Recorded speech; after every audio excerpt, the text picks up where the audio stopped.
तुम्ही बघा या घराकडे, मी तर हात टेकले. आता मला मोकळे करा या जबाबदारीत.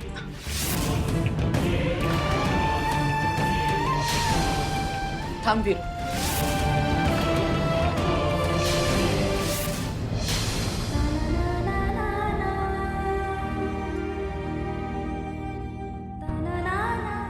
एवढंच सांगते मी जरी 3 लेकरांची आई असली तरी सगळ्यात जास्त माझा जीव तुटलाय तो फक्त तुझ्यासाठी. काही झालं तरी धनंजय आणि जगदीश खमके आहेत, पण तू पडलास हळवा. या हळवेपणातनच तुझ्या मनात माझ्याबद्दल गैरसमज निर्माण झालेत. समजतंय मला. तरी एक गोष्ट लक्षात ठेव, मी आई आहे तुझी.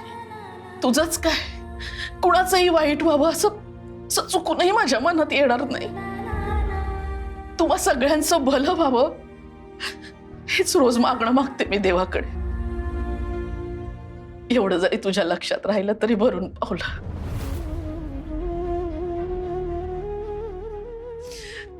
दुसरी काहीच अपेक्षा नाही माझी तुझ्याकडनं.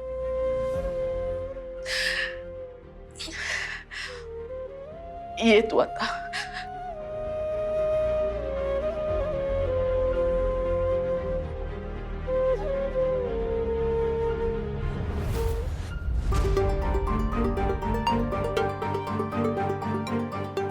लकीली साथीचा ताप नाहीये. एक्झर्शनमुळे त्यांना अशक्तपणा आलाय. त्यात शुगर लो झाल्यामुळे त्यांची शुद्ध हरपली आहे. तुम्ही थंड पाण्याच्या पट्ट्या ठेवा. मी सलाईन दिलंय. थोड्या वेळात त्यांना शुद्ध येईल. आणि हो, इथून पुढे कामगारांना माणसांसारखा वागवा, नाही तर खूप महागात पडेल तुम्हाला. बघितलंस प्राजे, काय गत झाली ती. मालकीनबाई जेव्हा संचालिका होत्या तेव्हा सगळं आनंदात चालायचं, पण कांचनबाई साहेब जेव्हापासनं खुर्चीत बसल्या तेव्हापासनं आमच्यावर आभाळच कोसळलंय बघ.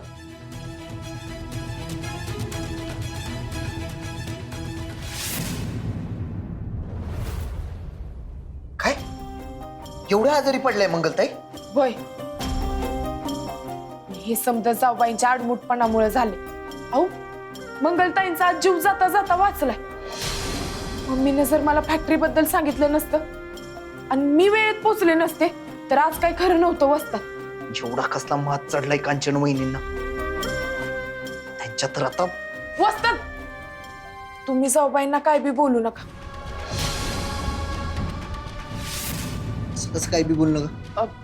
मान्य आहे तुम्हाला ऐकायला स्वार्थी वाटेल, पण तेच खरे. हो, जाऊबाईंना आता काय बी बोलू नका, कारण त्यांनी आज जी चूक केली ना ते आपल्याच पत्त्यावर पडू शकतं. ही आपल्यासाठी संधी वसतात. संधी? कसली संधी? आईंना नवीन उमेद देऊन फॅक्टरीत परत आणायची, त्यांना परत स्वतःच्या पायावर ताटमानेनं उभं करायची. ती कशी काय?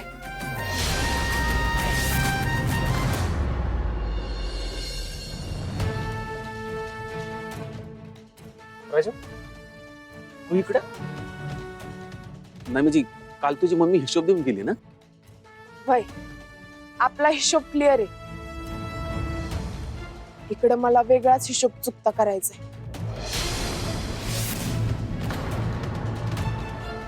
भारतीताई. अगं प्राचू, कशी आहेस? बरी आहेस ना? मालकीनबाई कशा आहेत? त्या बऱ्या आहेत आणि मी पण निवांते. तुम्हाला मंगलाताईंचं काय समजलं का? म्हणजे कशा आहेत त्या आता? मंगलाला काय दाढ भरली? म्हणजे तुम्हाला काही ठाऊक नाही बाई? सुलभाताईंनी सांगितलं नाही तुम्हाला? आलीच नाही अजून. काय झालं?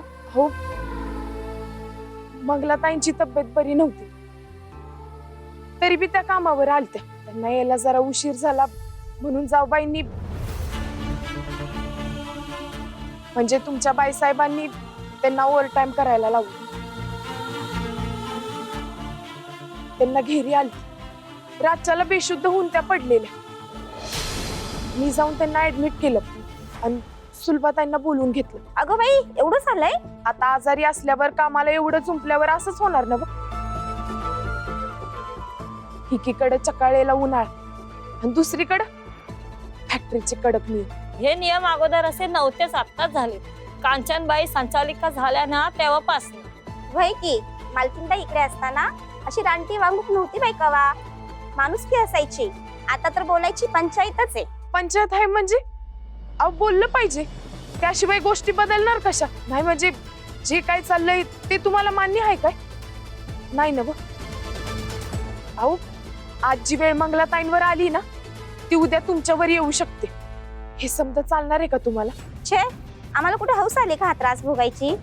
आता जे चाललंय ते बदलावं असं आम्हास नाही वाटतं. अहो मग ते आपोआप बदलणार नाही, तुम्हाला बदलावं लागणार आहे. पण आमची नोकरी? तुमच्या नोकरीवर टाच जाऊबाईंनीच ठेवली ना. जेव्हा आई संचालिका होत्या तेव्हा होती का तुम्हाला ही असली भीती? नाही ना. मग आईंना परत संचालिका पदावर आणण्यासाठी लढलं पाहिजे आणि त्यासाठी तुम्ही पाठीशी उभं राहिलं पाहिजे.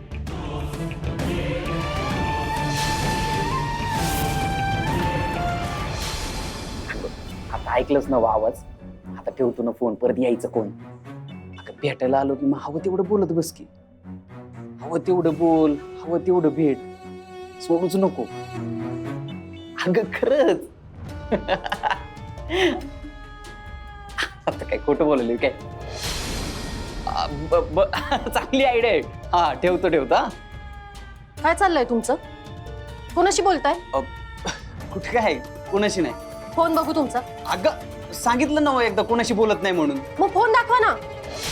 फोन बघू तुमचा. अगं मी असं काय करलीस? अहो फोन दाखवा ना. अगं सोड. फोन द्या मला मी- तुमचा. What doing? भाऊजी, अगं फॅक्टरीत जायला उशीर होतोय. आवर लवकर. जाऊबाई तुम्ही जा फॅक्टरीत. आज काही जमायचं नाही मला. Why? आता खरंच जरा घराकडे लक्ष द्यायची गरज आहे. व्हॉट हॅपन मिने? काय नाही हो वहिनी, मी एका क्लायंटशी बोलत होतो. हिला वाटलं की भलतीच भानगड आहे म्हणून. क्लायंटशी बघू ना मग तुमचा फोन. किती दिवस झाले बघतेय मी. काहीतरी भानगड नक्कीच आहे. मला फोन दाखवा तुम्ही आधी. वहिनी आता तुम्हीच सांगा ना समजावून. फॅक्टरीचं काम महत्वाचं आहे की असं भानगडीचा संशय घेणं? येस येस, भाऊजी इज एकदम राईट मिने. आणि मिने असं मी यांच्याशी कोण भानगड करणार आहे? तू चल बाई फॅक्टरी. अंकल साहेब वेटिंग आउटसाइड. चल आलोच.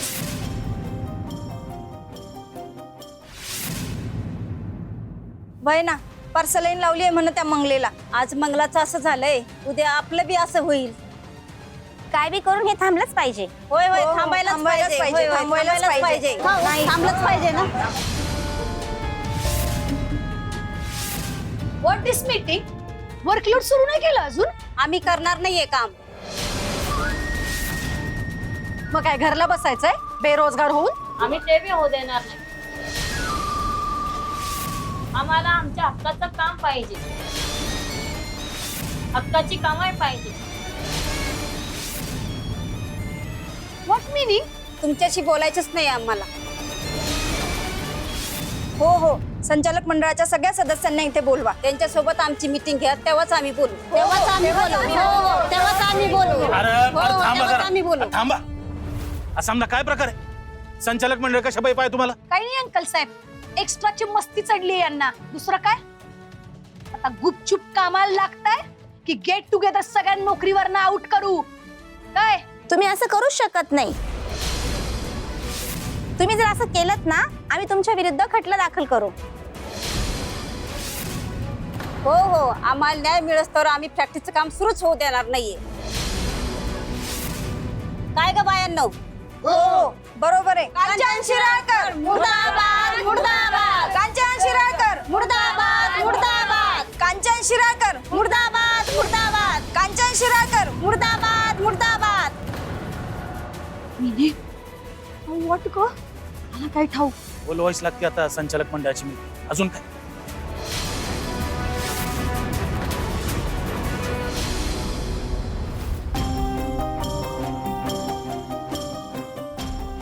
वस्तात अहो कुठं निघाला? आईचं तिकीट ताब्यात गावले. तेच कॅन्सल करायला निघालो. ते समजा नंतर ना करा, अगोदर आईंना घेऊन फॅक्टरीत चला. का? माझा नेम बराबर लागलाय. आईंना परत तिकडे न्यायची वेळ आली. चला लवकर चला. आई आई लय महत्वाचं काम आहे. आत्ताच्या आत्ता फॅक्टरीत चला.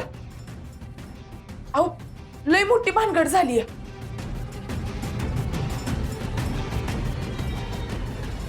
काय झालंय? कसली भानगड झाली? अख्ख्या संचालक मंडळाची मीटिंग बोलवली. अगं मग बोलू दे की, मला अजिबात रस नाहीये त्याच्यात. आई अगं पण ही काय म्हणायली ते ऐकून. वीरू, मला देवळात घेऊन जातोस म्हणून सांगितलंस आणि फसवून भलतीकडेच घेऊन गेलास. आता मी तुमच्यासोबत कुठेही येणार नाही. आई तुम्हाला यावंच लागतंय, कारण तुम्ही जर नाही ना आला तर आपल्या फॅक्टरीला कुलूप लागू शकते, ते बी कायमचं. काय?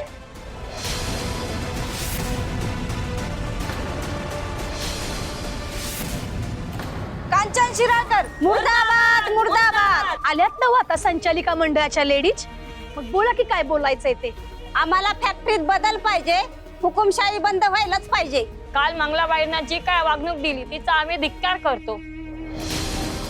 आम्ही हे सहन करणार नाही. खोटं बोलायला इतक्या, असं काय बी झालेलं नाही. खोटं तुम्ही बोलायलात बाईसाहेब. मी स्वतः होते डॉक्टरकडे. काय गत झाली होती हो त्या मंगलीची, भगवना झालती.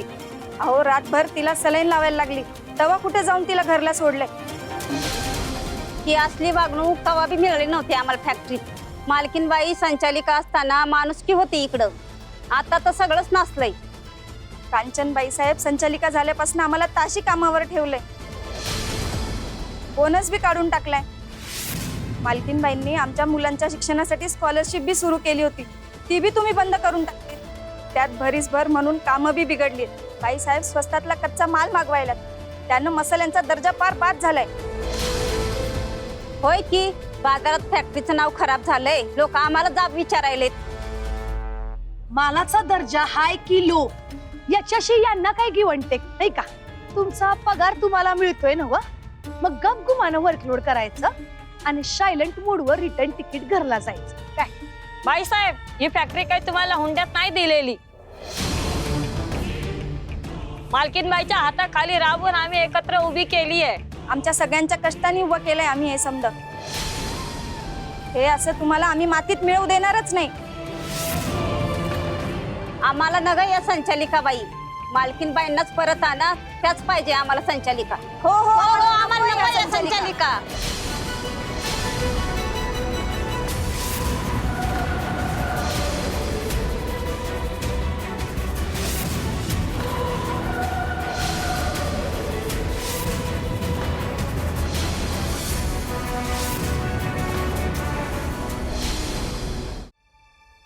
या मालकीनबाई, बघा हे समजा काय चाललंय.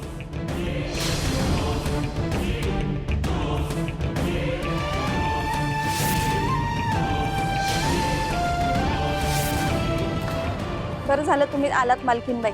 आता तुम्हीच पुन्हा संचालिका व्हा आणि फॅक्टरी सांभाळा. आम्ही समजा तुमच्या सोबत आहोत. हो हो आम्ही आहोत तुमच्या सोबत. हो हो आम्ही आहोत तुमच्या सोबत. ललिताबाई, ह्या सगळ्यांनी कांचनबाईंच्या विरोधात बंड केलंय. त्यांच्या हाताखाली काम करायचं नाही म्हणतायत त्या. कांचनबाई, आता तुम्हाला राजीनामा द्यावाच लागेल आणि संचालक पदाची निवडणूक नव्याने होईल. मागच्या निवडणुकीत 2 मतदार वेळेत पोहोचू शकले नाही म्हणून ललिताबाई ती निवडणूक हारल्या. आता पुन्हा निवडणूक घेऊन मतदान करावं लागेल. पण परत निवडणुकीत काय घोळ झाला आणि जाऊबाईच संचालिका झाल्या तर?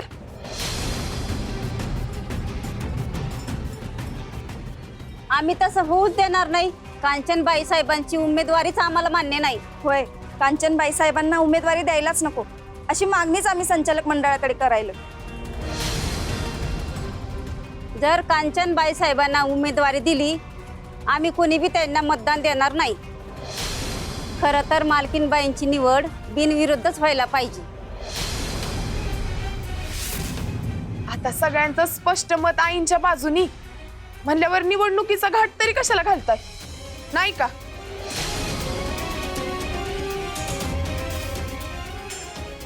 नियमानुसार निवडणूक घ्यावीच लागेल.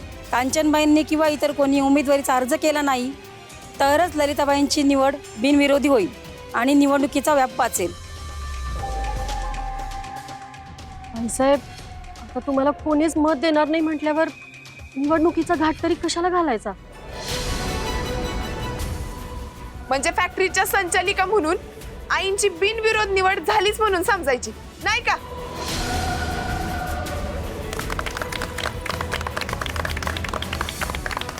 एक मिनिट थांबा. तुमचं प्रेम, तुमचा पाठिंबा माझ्यासाठी खूप मोठा आहे. हे लाभायलाही नशीब लागतं. पण आता खरंच सांग, या सगळ्यात मला अजिबात रस उरलेला नाही.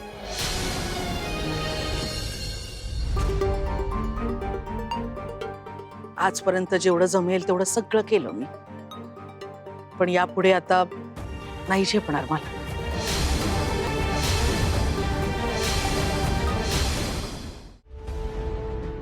आई अगं असं असं काय करायलीस? तू एवढ्या मेहनतीनं उभं केलेलं समज परत तुझ्याकडे यायलंय. तू कशाला नाही म्हणायलीस? या समध्यांकडे बघ की जरा. तुझ्या आधाराच्या आशेवर स्वतःच्या नोकऱ्या दावावर लावायला तयार आहेत ते. त्यांना असं पोरक करू नकस. विरू, कुणी कुणाला पोरकं करत नसतंय की कुणी कुणाला पोसतही नसते. वेळच्या वेळी स्वतःचा मतलब साध्य करता आला म्हणजे झालं. यांनाही तो धडा मिळाला पाहिजे. हे बघ, आजपर्यंत जेवढं जमलं तेवढं सगळं केलं मी, पण आता मला परत या गुंत्यात अडकायचं नाहीये.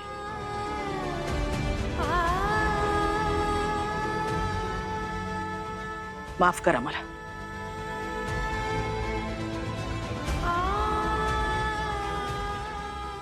आई झालं तुमचं सॅटिस्फाय? आई स्वतःच येऊन टेलिंग करून गेल्यात नो टू संचालक पद. तेव्हा आता गपगुमानं कामाला लागायचं. आता सगळ्यांना नोकरीवरनं हकलून देईन आणि दुसरा स्टाफ भरती करेन. अंडरस्टँड? काय बी झालं तरी आम्ही तसं होऊ देणार नाही. पण वहिनींनी परत यायला सरळ सरळ नकार दिला ना व. त्या परत येणार, त्यांना परत यावंच लागते. पण कसं?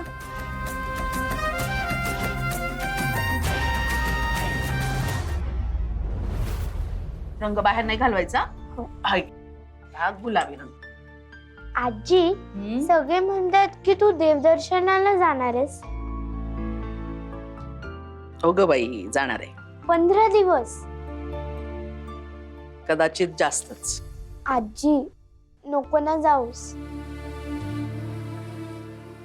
बाळा, मला जावंच लागेल. या घरात आता माझं मन नाही रमत. पण का? पोरं मोठी झाली, त्यांना अक्कल आली, माझी गरज संपली.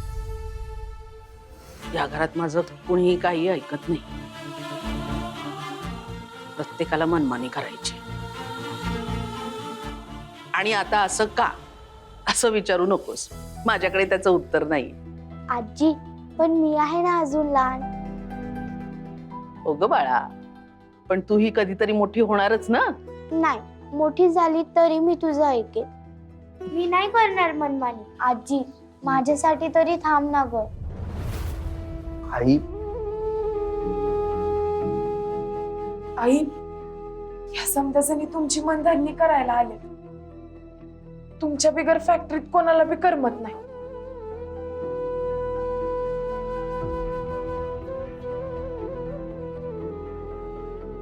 परत एकदा समजा तुझ्याकडे यायला. ते असं न करू नकस. स्वतःचा नाही, आमचा नाही, निदान बाबांचा तरी विचार कर की. स्वतःच्या जबाबदारीकडे अशी पाठ फिरवलीस तू. तर त्यांना काय वाटेल? आई, आमच्याकडनं ज्या ज्या चुका झाल्यात ना त्या आम्हाला मान्य आहे. इतरांच्या चुका दुरुस्त करायची बी तयारी आहे आमची, पण हे समजा तेव्हाच शक्य आहे जेव्हा तुम्ही बराबर मार्ग दावाल. फॅक्टरीची इसकटलेली घडी आता परत घालणं तुझ्याच हातात आहे. वय मालकीनबाई, अहो तुमच्या बिगरी फॅक्टरी कुणी बी चालवू शकत नाही.